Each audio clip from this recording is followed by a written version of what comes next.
بسم اللہ الرحمن الرحیم الحمد للہ والصلاة والسلام علی رسول اللہ وعلی آلہ واصحابہ اجمعین اما بعد۔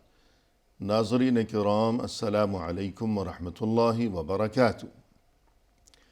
تفہیم دین کی اس بزم کے ہمراہ ہم آپ کی خدمت میں حاضر ہیں۔ آج کی اس ملاقات میں ہمارے ساتھ تشریف فرما ہے محترم مہمان جناب شیخ ارشد بشیر مدنی صاحب، جو کہ معروف علمی شخصیت ہیں۔ تو آئیے ناظرین، پروگرام میں ان کا استقبال کیا جائے۔ السلام علیکم شیخ۔ وعلیکم السلام ورحمۃ اللہ۔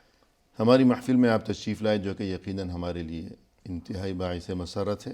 جزاک ہم تہ دل سے آپ کے شکر گزار ہیں، جزاک اللہ خیر۔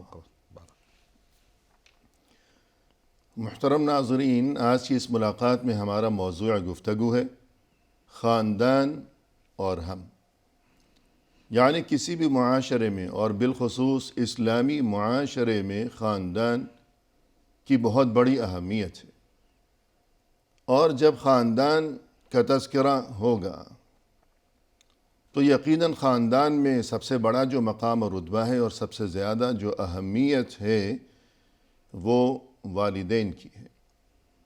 لہذا والدین اور اولاد کی باہمی ذمہ داریاں آج کی اس نشست میں ہمارا یہ موضوع گفتگو ہے، تو آئیے اس سلسلے میں مفصل استفادہ کیا جائے محترم مہمان کی زبانی۔ محترم، ابتدا میں آپ سے ہماری یہ گزارش ہوگی کہ خاندان کے تعلق سے گھرانہ یا گھر، معاشرے میں گھر کی کیا اہمیت ہے، ارشاد فرمائیے گا۔ الحمدللہ رب العالمین والصلاة والسلام علی رسولہ الکریم وعلی آلہ واصحابہ اجمعین اما بعد۔ میں سب سے پہلے اللہ سبحانہ و تعالیٰ کا شکر بجا لاتا ہوں، بے پایہ درود و سلامتی ہو محمد مصطفیٰ صلی اللہ علیہ وسلم پر، آپ کے صحابہ کرام پر، آپ کے آل بیت پر، اور قیامت تک آنے والے سارے مومنین پر۔ آمین۔ اسلام میں گھر کی بڑی اہمیت ہے۔ قرآن مجید میں اللہ سبحانہ و تعالیٰ نے اس کو نعمت کہا ہے۔ سورہ نحل سورہ نمبر 16 کی آیت نمبر 80 میں اللہ سبحانہ و تعالیٰ نے ارشاد فرمایا کہ وَاللَّهُ جَعَلَ لَكُم مِّن بُيُوتِكُمْ سَكَنًا، کہ اللہ سبحانہ و تعالیٰ نے تمہارے گھروں کو سکون کی آماجگاہ بنایا۔ صحیح۔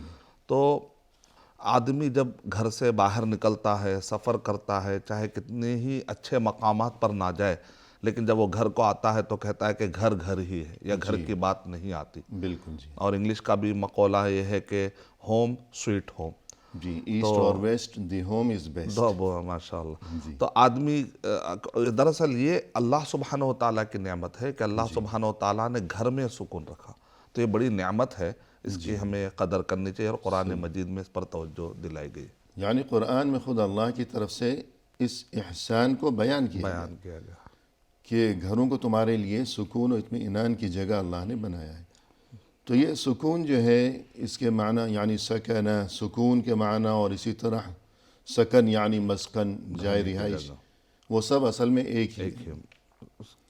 تو گویا اس سے یہ بات واضح ہوئی کہ کسی بھی انسان کے لیے گھر کی بہت بڑی اہمیت ہے، خواہ وہ عالی شان محل ہو، حویلی ہو، یا جھونپڑی ہو، یا کوئی کسی بھی معیار کا کوئی گھر ہو، اپنا ذاتی ہو یا کرائے کا ہو، کسی بھی قسم کا۔ تو اس کے بعد جب گھر میں بہت سے افراد خانہ رہائش پذیر ہوا کرتے ہیں، تو جیسے کہا جاتا ہے کہ مکان کی اہمیت نہیں ہے، مکین کی اہمیت ہے۔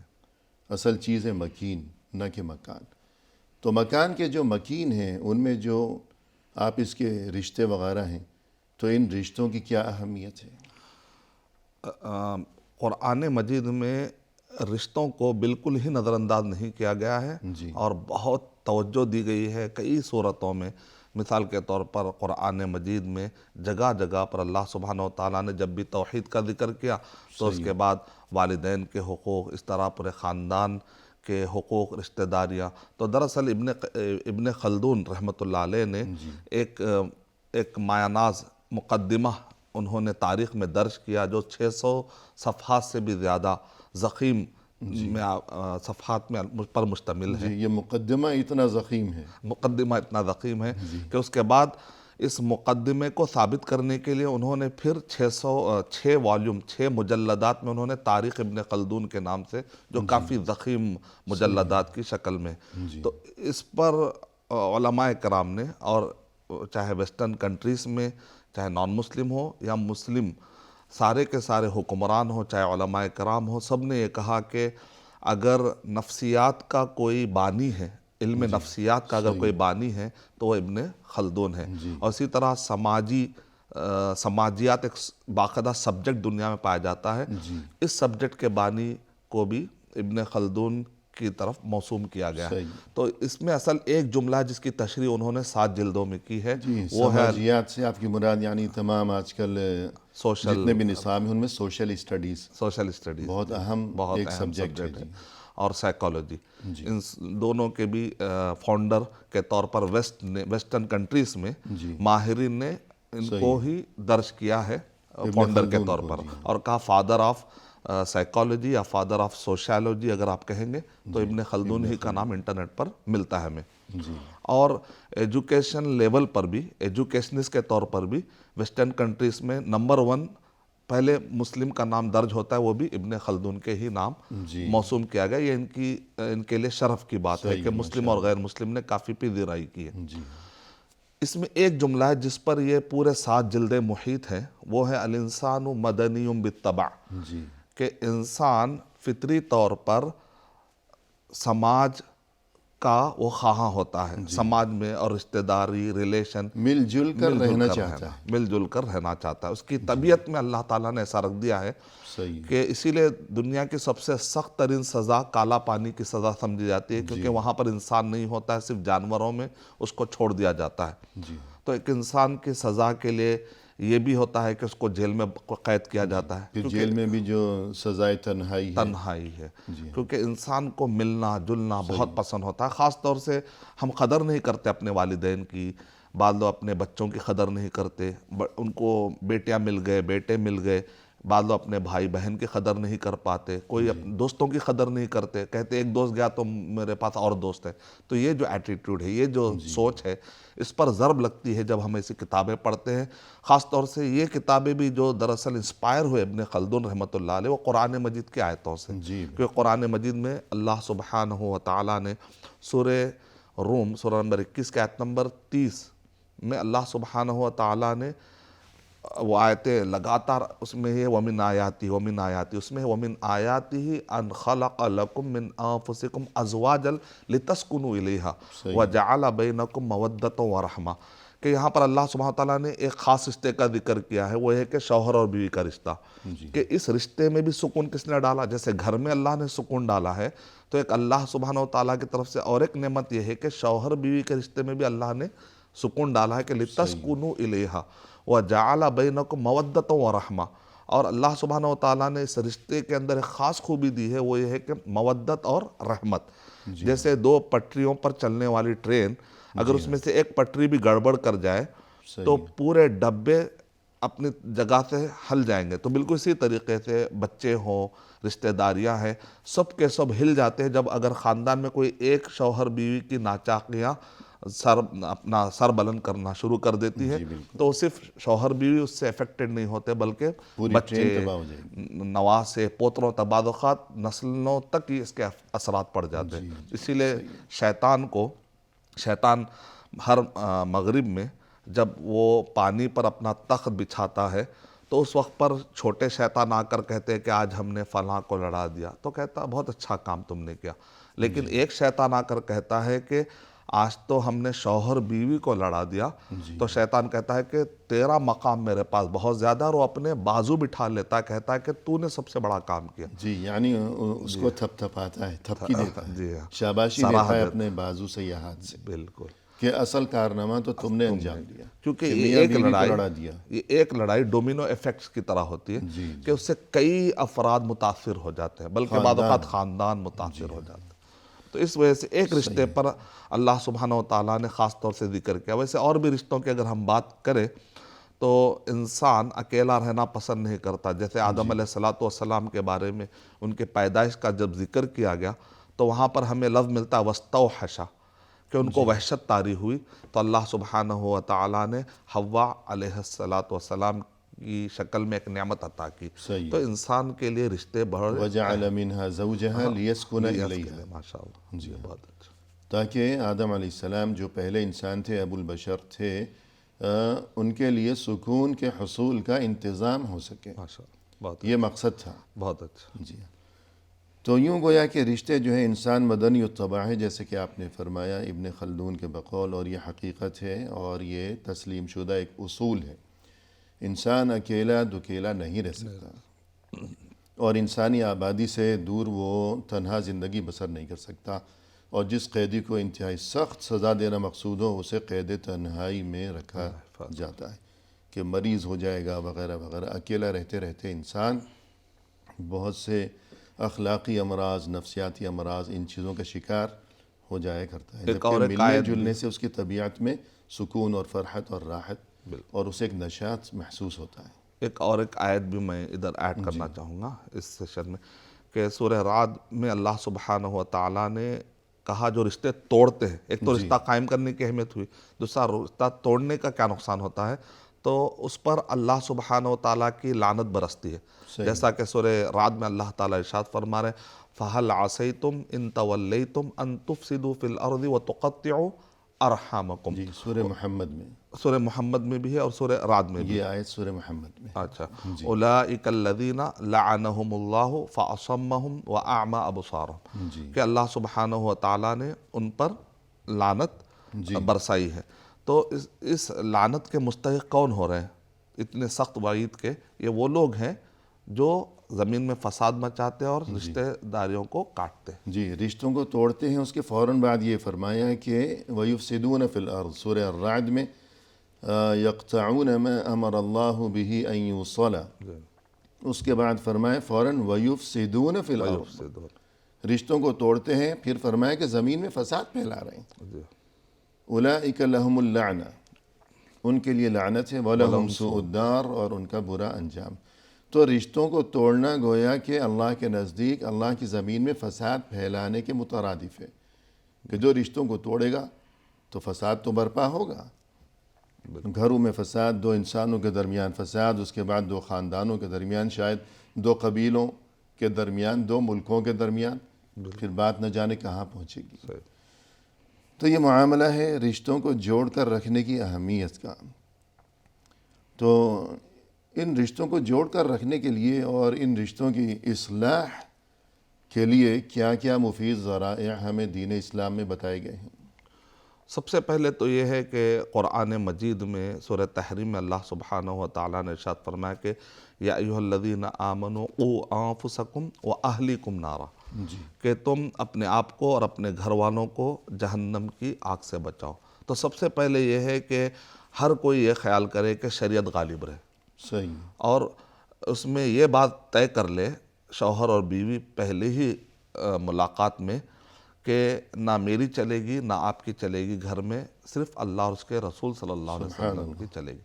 تو جب ہم اپنے گھر میں، اپنے خاندان، شادی بیاہ یا اسی طرح غم کی محفلوں میں اگر اللہ اور اس کے رسول صلی اللہ علیہ وسلم کی بات کو سر آنکھوں پر رکھیں گے اور اس کو غلبہ دیں گے تو خود بخود سارے امور ہمارے طے ہو جائیں گے، کیونکہ ہماری زندگی کیسے اچھی چلے گی اور کب خراب ہوتی ہے اس کو جاننے والا تو لطیف اور خبیر ہے. الا یعلم من خلق وهو اللطیف الخبیر.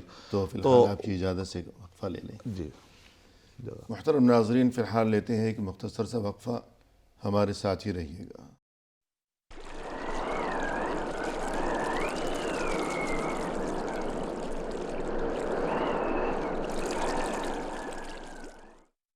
ناظرین، وقفے کے بعد ہم حاضر خدمت ہیں. آئیے سلسلہ گفتگو کو آگے بڑھایا جائے اپنے محترم مہمان کی زبانی. شیخ، وقفے سے قبل آپ نے یہ گفتگو فرمائی کہ خاندان کی اہمیت، گھر کی اہمیت، مکان کی اہمیت، اور اس سے بھی بڑھ کر یہ کہ مکان کے مکینوں کی اہمیت، پھر ان میں باہم رشتوں کی اہمیت. تو ان رشتوں کو جوڑے رکھنے میں کس قدر خیر و برکت کا سامان ہے اور ان کے ٹوٹ جانے میں کس قدر تباہی و بربادی کا امکان ہے۔ تو ان رشتوں کو ٹوٹنے سے بچانے کے لیے، رشتوں میں دراڑ نہ پڑ جائے، اس چیز سے رشتوں کی حفاظت کی خاطر کیا انتظام کیا جائے گا؟ آپ نے فرمایا کہ پہلی بات تو یہ ہے کہ روز اول سے یہ اصول طے کر لیا جائے کہ نہ میری چلے گی نہ تمہاری چلے گی، اللہ اور رسول کی چلے گی۔ تو اس گفتگو کو آگے بڑھائیے گا۔ جی ہاں، تو پہلے ہی جب ہم یہ طے کر لیتے ہیں، چاہے بھائی ہوں یا پارٹنر ہوں یا کسی بھی طرح کا رشتہ ہو، چاہے پڑوسی کا رشتہ ہو، خاندانی رشتہ ہو یا اسی طرح کلیگ ہی کیوں نہ ہو، کام کرنے والے ہی، اگر سب کے ذہن پر یہ حاوی رہے اور یہ غالب رہے اور ذہن سازی ہو جائے کہ توحید، رسالت، آخرت، کہ اللہ سبحانہ و تعالی ہمیں دیکھ رہے ہیں، ان اللہ کان علیکم رقیبہ، صحیح۔ تو مراقبہ کہ کوئی دیکھ رہا ہے ہمیں، تو وہ اللہ سبحانہ و تعالی ہے، وہ خبیر ہے، وہ بصیر ہے، وہ علیم بذات الصدور ہے۔ تو بہت سارے ساس اور بہو کے جھگڑے کنٹرول میں آ جائیں گے، شوہر بیوی کے جھگڑے کنٹرول میں آ جائیں گے، بھائیوں کے، پارٹنرز کے، پڑوسی کے، کیونکہ ہر ایک کے ذہن میں رہے گا کہ میں ہو سکتا ہے کہ چالاکی اور ذہانت سے اس آدمی کو میں ستا سکتا ہوں، لیکن وہ خبیر، وہ لطیف، وہ بصیر کو میں کیا جواب دوں گا قیامت میں۔ تو یہ تصور اندر ہی اندر اس کی تربیت اتنی پختہ کر دیتا ہے کہ آدمی بہت سارے حقوق العباد اور اسی طرح حقوق اللہ میں حق تلفی کرنے سے وہ بچ جائے گا۔ جی، یعنی اس کے اندر ایک نگران ہے، نگران، باہر سے کسی نگران کی ضرورت نہیں ہے اسے، جی جی بالکل، اندر نگران موجود ہے۔ بہت، الا یعلم من خلق، کیا جس نے پیدا کیا وہ نہیں جان سکتا؟ بالکل، اللہ نے پیدا کیا ہے، تو اللہ کے پیدا کردہ اس انسان کے سینے میں جو اللہ کا بنایا ہوا دل ہے، وہ دل کیا سوچتا ہے؟ تو یہ چیز اس اللہ سے کس طرح پوشیدہ رہ سکتی ہے؟ بالکل، اور یہ کہ وَنَحْنُ أَقْرَبُ إِلَيْهِ مِنْ حَبْلِ الْوَرِيدِ، ہم تو انسان کے لیے خود اس کی اپنی جان سے، اس کی شہرک سے بھی زیادہ قریب ہیں۔ بالکل، تو یہ چیز اور یہ جذبہ ہمیشہ جو ہے یہ دل میں جاگزی اگر رہے گا تو اس کا نتیجہ یہی ہوگا کہ انسان رشتوں کو توڑنے کی بجائے، ظلم و زیادتی کی بجائے، ہوشیاری اور مکاری اور عیاری دکھانے کی بجائے خوف خدا کو اپنا شیوا و شعار بنائے رکھے گا تو رشتے سلامت رہیں گے، جڑے رہیں گے۔ اور اسی طرح توحید کا رسالت، سیرت، اللہ کے نبی صلی اللہ علیہ وسلم کی سیرت میں ہم دیکھتے ہیں کہ اللہ کے نبی صلی اللہ علیہ وسلم ہمیشہ ہم کو معافی سکھا رہے ہیں، اور آپ صلی اللہ علیہ وسلم نے ارشاد فرمایا سنن نبی داؤد کی روایت کے مطابق کہ میں ہر اس شخص کا جنت کی کیاریوں میں انتظار کر رہا ہوں کہ من ترک المراء وان کان محقا، کہ جو جھگڑا چھوڑ دیتا ہے اگرچہ کہ حق رکھتا ہے۔ تو کئی لوگ کہتے ہیں یہ تو میں جو جھگڑا کر رہا ہوں یہ میرا حق ہے، لیکن یہی تو میں صحیح کہہ رہا ہوں، یہ تو میں صحیح کہہ رہا ہوں۔ جی ہاں، تو بات یہاں پر صحیح اور حق کی نہیں ہے، یہاں پر ہے عفو و درگزر کی، معافی کی۔ تو ان اللہ یأمر بالعدل والاحسان، اگر آپ بدلہ لیتے ہیں تو وہ عدل ہے، لیکن اگر آپ معاف کر دیتے ہیں وہ احسان ہے۔ تو اس سے پہلے یہ کہ جو حدیث آپ نے ذکر فرمائی کہ رسول اللہ صلی اللہ علیہ وسلم نے فرمایا کہ میں ضمانت دیتا ہوں جی ہاں، جنت کے باغوں کی اس شخص کو جس نے جھگڑے کو چھوڑ دیا، ماشاءاللہ، اگرچہ وہ برحق ہو، برحق، وہ حق پر ہے، لیکن اس کے باوجود صرف اس وجہ سے کہ اگر میں جھگڑا کر کے اور اونچی آواز میں آواز بلند چلا کر اگر میں غالب آ گیا اور میں حق پر ہوں، لیکن اس کے باوجود کہ ایسی بحث و تکرار کہ جس کے نتیجے میں انسان غالب تو آ جائے لیکن رشتوں میں دراڑ پڑ گئی ہے، تو پھر یوں اس قسم کے غلبے اور ایسی فتح کا کیا فائدہ ہے؟ کوئی فائدہ مند ڈیل نہیں ہوئی ہے، تو جی، یہ کوئی جو ہے ربا نہیں ہوا ہے، کوئی فائدہ مرابحہ اس میں نہیں ہوا، نقصان زیادہ ہو گیا فائدہ مند تجارت نہیں کہ لوگوں نے کہا کہ ہاں ٹھیک ہے بھئی یہی صحیح ہے، لیکن رشتوں میں ایک طرح سے گویا کہ ایک خرابی، ایک دراڑ پڑ گئی۔ پھر توحید، رسالت، آخرت میں یہ ہے کہ آدمی کو احساس ہو کہ میں یہاں دنیا کے قانون سے بچ سکتا ہوں، لیکن اندھیرے میں اور دن کے اجالے میں ہر جگہ پر جو فرشتے ہیں، نام اعمال جو اس کے نوٹ کیے جا رہے ہیں، اور قیامت میں جو اس کے اعضاء گواہی دیں گے، تو یہ قیامت کا تصور بھی انسان کو جی کرائم کی طرف، جرائم کی طرف جانے کے لیے روک دیتا ہے صحیح۔ انشاءاللہ۔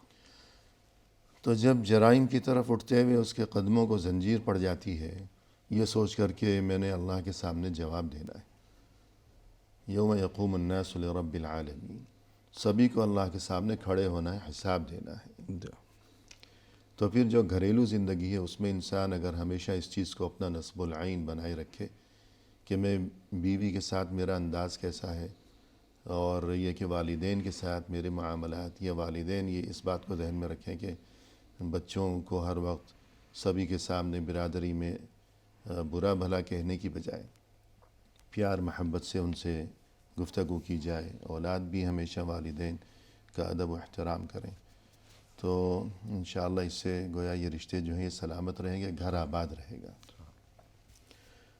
اس کے بعد ہم آپ کی زبانی یہ سننا اور یہ جاننا چاہیں گے کہ کوشش کے باوجود کہ گھروں میں فتنوں کی، ناراضگیوں کی نوبت نہ آئے، لیکن اگر نوبت آ گئی تو ایسے میں کیا کرنا چاہیے؟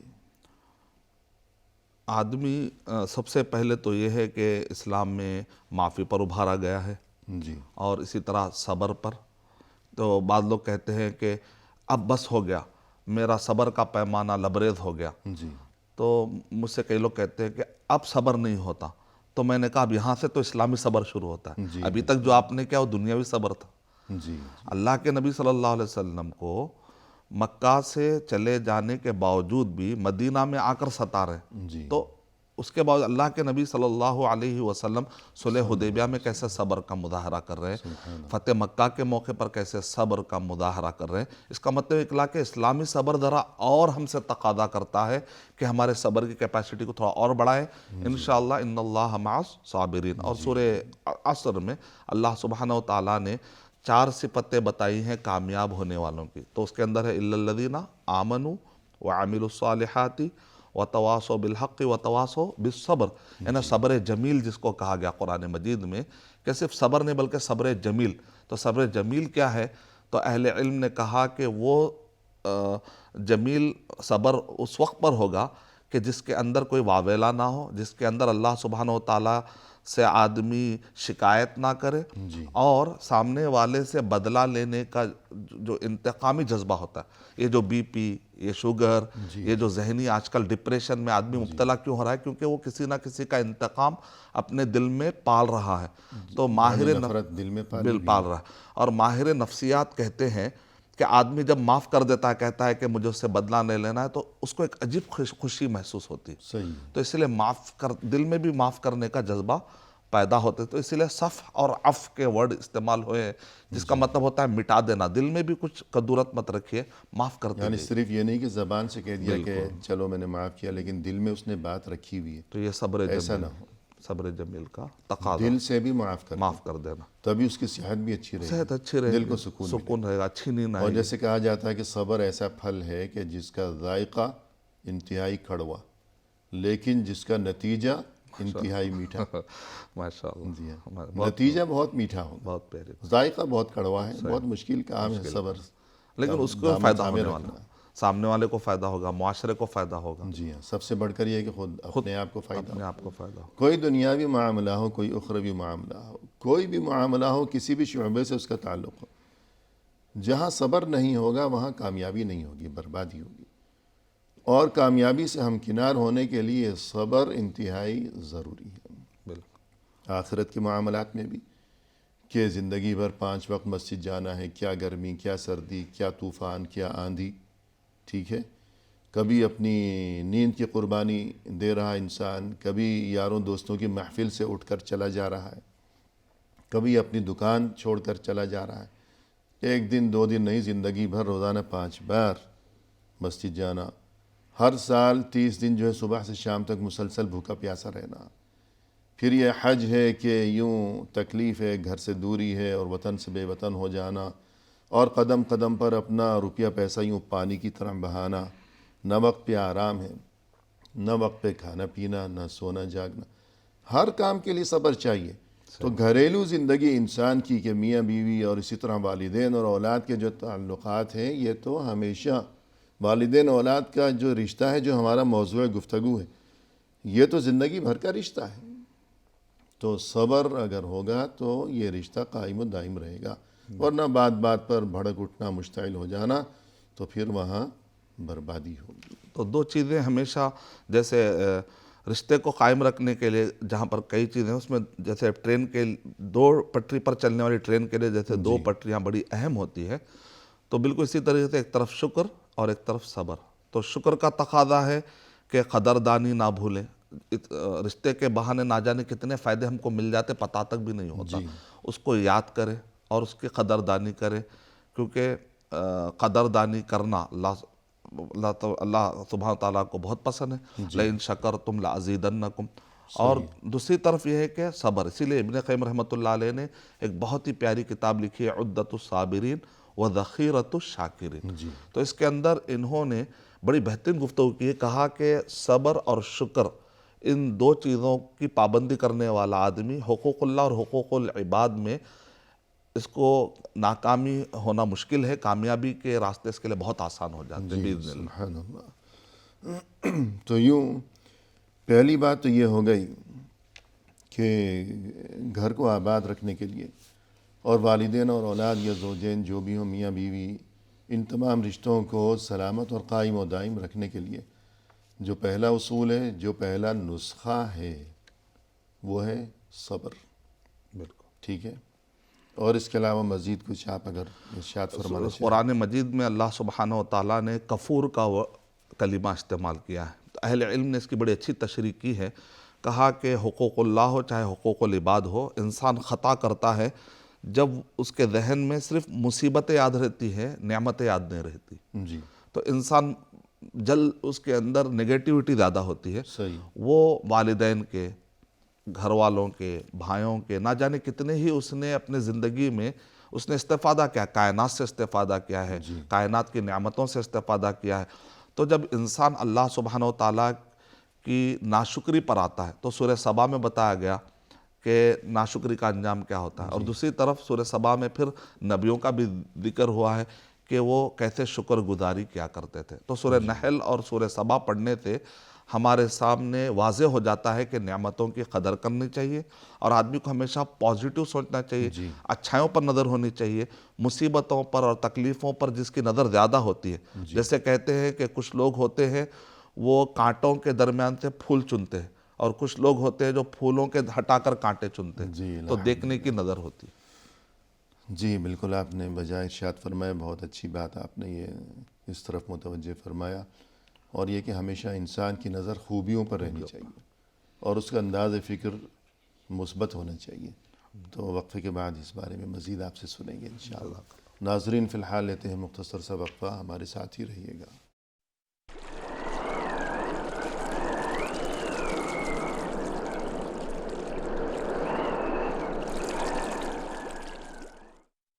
ناظرین، وقفے کے بعد ہم حاضر خدمت ہیں، آئیے سلسلہ گفتگو کو پایہ تکمیل تک پہنچایا جائے اپنے محترم مہمان کی زبانی۔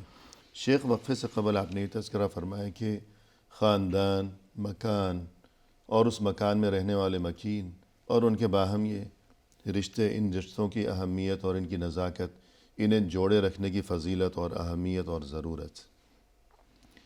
تو اس سلسلے میں آپ نے یہ تذکرہ فرمایا کہ صبر سے کام لیا جائے تو یہ گھر آباد رہے گا، رشتے جڑے رہیں گے، اور مزید یہ کہ ان رشتوں کے بارے میں خاص طور پر یہ کہ انسان کی نظر ہمیشہ مثبت باتوں پر رہنی چاہیے، منفی باتوں کو وہ دل میں لیے اور دل سے لگا کر نہ بیٹھا رہے کہ ایک روگ دل میں پال رکھا کہ میرے ابو جی نے مجھے فلاں دن یوں ڈانٹا تھا فلاں کے سامنے۔ ایسا کرنے کی بجائے جو مثبت باتیں ہیں کہ زندگی بھر انہوں نے قربانیاں کتنی کی ہمارے لیے۔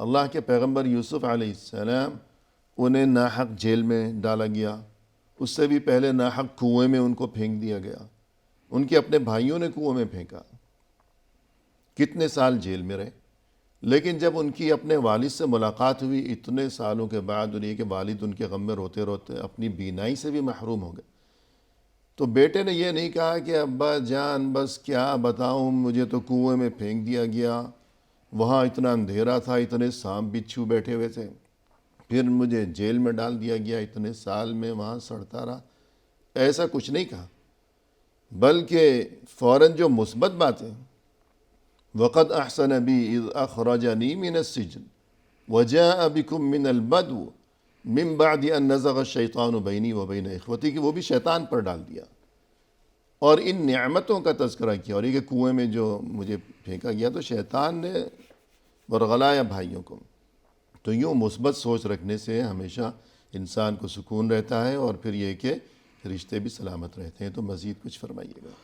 تو رشتوں کی جب ہم بات کرتے ہیں تو قرآن مجید میں اللہ سبحانہ و تعالیٰ نے بہت سارے رشتوں کی ترتیب اور فہرست بھی بتائی ہے۔ مثال کے طور پر سورہ نساء سورہ نمبر 4 کی آیت نمبر 36 میں اللہ سبحانہ و تعالیٰ نے ارشاد فرمایا کہ وَاعْبُدُوا اللَّهَ وَلَا تُشْرِكُوا بِهِ شَيْئًا وَبِالْوَالِدَيْنِ إِحْسَانًا وَبِذِي الْقُرْبَى وَالْيَتَامَى وَالْمَسَاكِينِ وَالْجَارِ ذِي الْقُرْبَى وَالْجَارِ الْجُنُبِ وَالصَّاحِبِ بِالْجَنبِ وَابْنِ السَّبِيلِ وَمَا مَلَكَتْ أَيْمَانُكُمْ۔ جی تو یہاں پر آپ غور کر کے دیکھیں کہ ہر رشتے کا اللہ سبحانہ و تعالیٰ کے لیے جب توحید کا ذکر آ رہا ہے، جی اس کے بعد اہم رشتے کا ذکر آ رہا ہے کہ والدین، وبالوالدین احسانا، پھر اس کے بعد وبذی القربہ، رشتہ داروں کو بھی نظر انداز نہیں کیا جا رہا ہے، تو وبالوالدین احسانا وبذی القربہ والیتامى، اکثر یتیم کو سمجھتے ہیں کوئی رشتہ نہیں، یہ بھی ان کا بھی خیال کرنا چاہیے۔ بالکل۔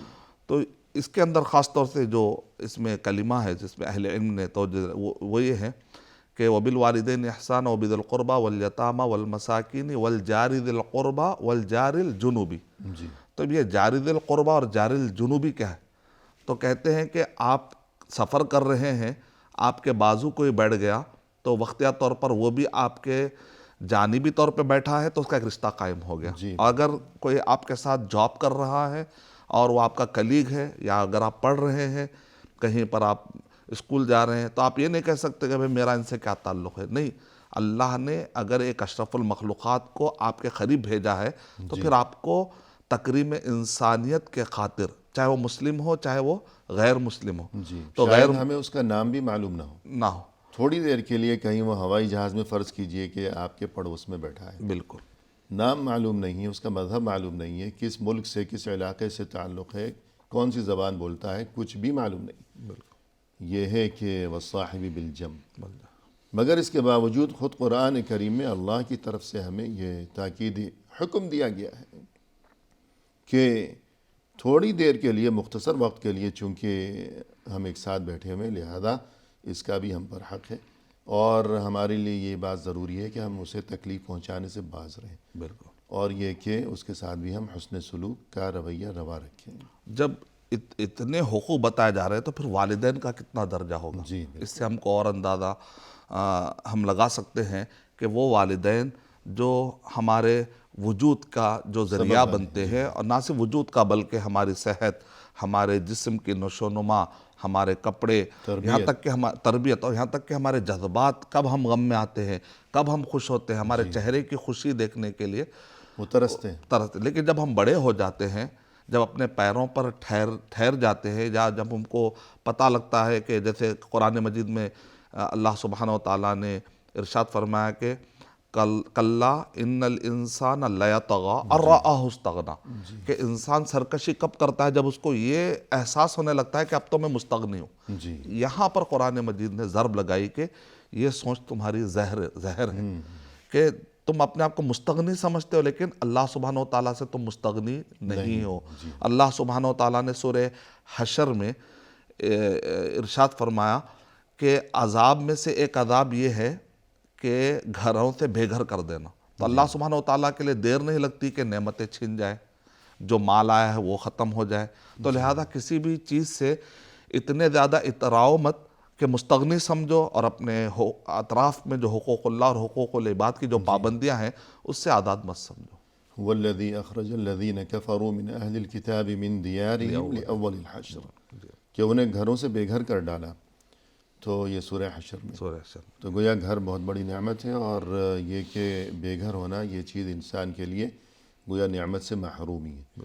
تو گھر کو جوڑ کر رکھنا، رشتوں کو جوڑ کر رکھنا، اور کسی مرحلے میں بھی انسان یہ نہ سوچے کہ مجھے اب کسی کی ضرورت نہیں ہے، میں مستغنی ہوں، ایسا نہ سوچے۔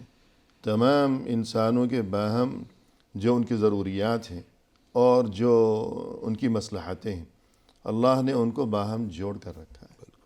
کوئی امیر ہے، اسے غریب کی ضرورت ہے۔ بالکل غریب اگر اسے میسر نہیں آئے گا تو اس کی خدمت، اس کے کام کاج کون کرے گا؟ بہت اور اسی طرح جو غریب ہے اسے امیر اور خوشحال انسان کی ضرورت ہے۔ تو یہ تو عام انسانوں کی بات ہو گئی۔ تو چیز ہے کہ ایک گھر کے اندر جو افراد ہیں، جو مکان کے مکین ہیں، تو کوئی یہ نہ سوچے کہ مجھے اس کی ضرورت نہیں ہے، کہ بچہ ذرا بڑا ہو گیا، جیسے آپ نے فرمایا کہ اپنے پاؤں پر کھڑا ہو گیا، تو وہ یہ نہ سوچے کہ اب مجھے ماں باپ سے کیا لینا دینا، سنی انسنی کر دی، کبھی ان کے پاس بیٹھا کبھی نہیں بیٹھا، آنکھیں بدل لیں پھیر لیں۔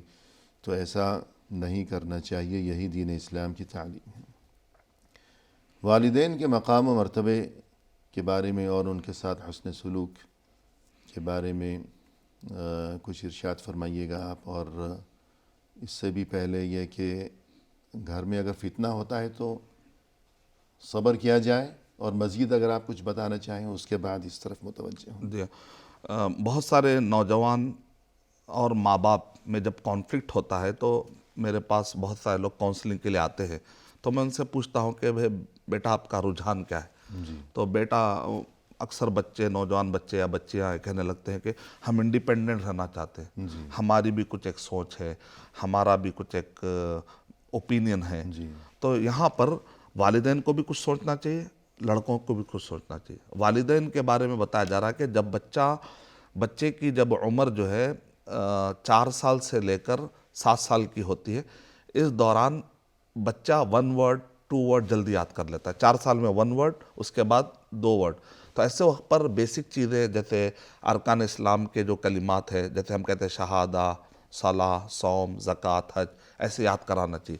پھر اس کے بعد بچہ جب آگے بڑھتا ہے، جب بچہ کی جب عمر آتی ہے 13، 14، 15 اور اس سے ذرا سا پہلے یعنی کہ 12، اس میں ڈیفینیشن یاد کرنے کی عمر ہوتی ہے۔ تو ایسے وقت پر توحید ربوبیہ، توحید الوہیہ، توحید اسماء و صفات، اللہ کا تعارف اور رسول اللہ صلی اللہ علیہ وسلم کا تعارف اور آخرت کا تعارف اچھے طریقے سے دینا چاہیے، ارکان اسلام، ارکان ایمان اور فقہ العبادات کا۔ پھر اس کے بعد بچہ جب 18 میں قدم رکھتا ہے تو اس کو کہتے ہیں ریولٹ ایج۔ یہاں پر بچے کے اندر فطری طور پر آتا ہے کہ میرا کیا، وہ ابھی تک تو آپ کو ڈوسائل، ایک پالتو، ایک معصومیت سے وہ سنتا رہتا ہے۔ تو ماں باپ کے لیے بھی ایک انوکھی چیز ہوتی ہے کہ بچہ اچانک کیسے بگڑ گیا۔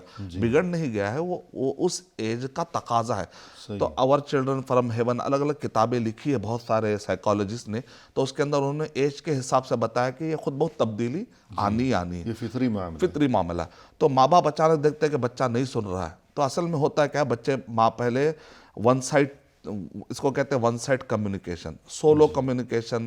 لیکن بچہ جو 18 کے بعد ڈائلاگ پسند کرتا ہے، مونولاگ نے۔ پہلے کیا ہوتا تلقین، آپ نے کہا اس نے سن لیا، اچانک اب کیا ہوتا ہے، وہ کہتا ہے کہ مجھ سے ڈسکس کرو۔ تو کہتے ہیں یہ 18 کے بعد اب آپ کا ڈکٹیشن طریقہ نہیں چلے گا، ڈسکشن طریقہ چلے گا۔ اور قرآن مجید میں بھی اور صحیح احادیث پڑھنے سے پتہ چلتا ہے کہ انسان کو بالغ ہونے کا رجل تصور کریں آپ، اور رجل کی اس کی خودی کو بھی آپ ختم نہیں کر سکتے، اس کی اللہ سبحانہ و تعالیٰ نے رکھی ہے فطرت میں ماں۔ تو اب ایسے وقت پر ایک طرف ماں باپ کو چاہیے کہ بچوں کو یہ نہ کہ ہم نے کہا کہ تم کو انجینئرنگ کرنا ہے تو بس کرنا ہے، ایسے نہیں چلے گا۔ بچے سے پوچھنا پڑے گا۔ کہتے ہیں کہ لڑکی اور لڑکے سے صرف اتنا پوچھیں تو یہ گولڈن ورڈ ہے، بیٹا آپ کی رائے کیا ہے؟ جیسا کہ ابراہیم علیہ السلام نے چھوٹے سے بچے، جبکہ بنیا، یا بنیا انی ارا فی المنام انی اذبحک فانظر ماذا تری۔ تو کہتے ہیں کہ ابراہیم علیہ السلام اگر آ کر سیدھا خواب دیکھنے کے بعد آ کر اگر ذبح کر دیتے تو قیامت میں ان کے لیے پوچھ نہیں تھی، کیونکہ اللہ کے حکم سے وہ کر رہے تھے، لیکن اس کے باوجود بھی وہ بچے سے رائے طلب کر رہے۔ تو یہ طریقہ ہوتا ہے باپ کی صحیح تربیت کا۔ اور اس پر بھی اہل علم نے لکھا ہے کہ ابراہیم علیہ السلام چاہتے تھے کہ بچے کو بھی ثواب مل جائے رضامندی کا، اور وہ کیا تربیت تھی کہ سکھائے جس نے اسماعیل کو آداب فرزندی والا معاملہ ہے، کہ یہ طریقہ ہم کو لانا پڑے گا۔ ایک طرف ماں باپ کو، دوسرے بچوں کو وہ اپنے آپ کو مستغنی نہ سمجھے، اور 18 سال کی نعمتوں کو ایسے ایک ہی کر و فر میں جو ہے رد نہ کر دے۔ 18 سال کے اپنے ماں باپ کے احسانات ہیں۔ تو اور اگر تم نے ماں باپ کی بد دعا لی تو اللہ کے نبی صلی اللہ علیہ وسلم نے ارشاد فرمایا کہ 3 ایسی دعائیں ہیں یا بد دعائیں ہیں جو رد نہیں کی جاتی، تو اس میں والدہ کا ذکر نہیں آیا، احادیث کی کتاب میں والد کا ذکر آیا۔ تو اس کا مطلب والد چونکہ جو کماتا ہے اس کی تکلیفوں کا اندازہ، تب پھر والدہ کی بد دعا کا اندازہ کیا ہوگا، اس سے ہم اندازہ لگا سکتے ہیں۔ تو اس لحاظ سے دونوں کے بڑے ہم پر احسانات ہیں، پھر اس سے سارے رشتہ داروں کے، خاندان کے۔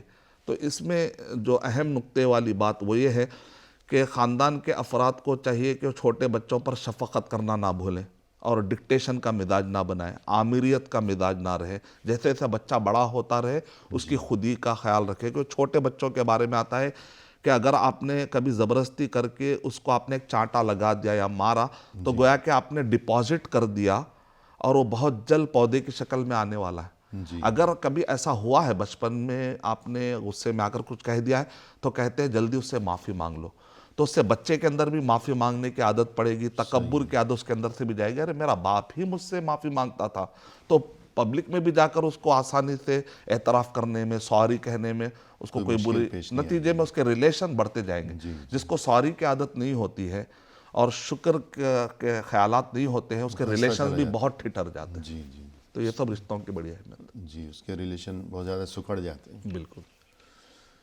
تو الغرض ماشاءاللہ آپ نے یہ بہت ہی عمدہ نصیحتیں فرمائیں گھریلو زندگی کے حوالے سے، اور بالخصوص یہ کہ والدین اور اولاد کا یہ جو رشتہ ہے، تو گویا کہ پہل تو خود والدین کو کرنی ہے کہ ہمیشہ حکم دینے کی بجائے اور ڈکٹیٹر بننے کی بجائے یا ڈکٹیشن کی بجائے تفاہم کہ بچہ جب بڑا ہو رہا ہے تو ان کے ساتھ محاورہ ہو، گفت و شنید ہو، تبادلہ خیال ہو، تو اس سے اس کی شخصیت بنتی ہے اور اس کی عزت نفس جو ہے، یعنی بچوں کی وہ عزت نفس مجروح ہونے سے محفوظ رہتی ہے۔ پروگرام کے اختتام پر ہم تہہ دل سے آپ کا شکریہ ادا کرتے ہیں کہ آپ تشریف لائے، اور یہ کہ آپ نے بہت ہی عمدہ اور دل نشیں انداز میں رہنمائی فرمائی، لہذا جزاکم اللہ خیر۔ شکر۔ اسی کے ساتھ محترم ناظرین، اختتامی موقع پر تہہ دل سے ہم آپ کا بھی شکریہ ادا کرتے ہیں کہ آپ نے ہمارا یہ پروگرام دیکھا، اور انشاءاللہ آئندہ ملاقات کے موقع پر انہی محترم مہمان کی معیت میں یہی سلسلہ لیے ہوئے ہم جلد حاضر خدمت ہوں گے۔ اس وقت تک کے لیے فی امان اللہ، وآخر دعوانا ان الحمد للہ رب العالمین۔